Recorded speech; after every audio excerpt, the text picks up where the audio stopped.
মানিক মিয়ার বাড়ি টাঙ্গাইলের কালিহাতী উপজেলার পাঁচজোয়াইর গ্রামে। সে মাত্র ১৭ বছর বয়সে সিঙ্গাপুরে যান কাজের উদ্দেশ্যে। তবে সেখানে কাজ করে যা আয় করতেন তা দিয়ে সংসার চালাতে হিমশিম খেতে হতো তাকে। এরপর তিনি সিঙ্গাপুর থেকে পাড়ি জমান সৌদি আরবে। সেখানেই কাজের পাশাপাশি শুরু করেন কন্টেন্ট ক্রিয়েশন। তবে তার এই কন্টেন্ট ক্রিয়েশনের জার্নি এতটা সহজ ছিল না। প্রবাসে ভিডিও বানাতে গিয়ে শুনতে হয়েছে নানাজনের নানা কথা। বিভিন্ন ঘাত প্রতিঘাত সহ্য করে কন্টেন্ট বানিয়ে আজ সফল তিনি। তখন আমার অনেকেই অনেক কথা বলতো, কারণ আমি ডিউটি করে এসে রান্না বান্না করে খাইয়া যখন রাইতের 12টা 1টা বাজে আমি ভিডিও তৈরি করা শুরু করতাম, টিকটক ভিডিও আর কি যেগুলো করতাম।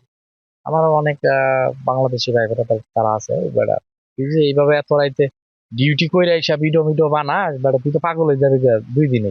পাগল হইতে তো বেশি সময় লাগবে না, এবার এগুলা থেকে টাকা ইনকাম হয়, তুই যেগুলোর পিছনে দৌড়াইতেছ। আমি তখন তাদেরকে কোনো কিছু বলতাম না, কারণ আমি তো জানি যে কোনগুলা থেকে টাকা আসে না আসে, এটা তো আমি ভালো করে জানি। আমি তখন শুধু মনের ভিতরে ওদের কথাগুলো গাইতে রাখতাম। আমি তখন চিন্তা করতাম যে সময় এলে আপনাদের প্রশ্নের উত্তর আমি তখনই দিব। এখন নিজ এলাকায় কন্টেন্ট বানানোর পাশাপাশি অনলাইনে বিভিন্ন খাবার পণ্যের ব্যবসা শুরু করেছেন মানিক মিয়া। তার দাবি শুধু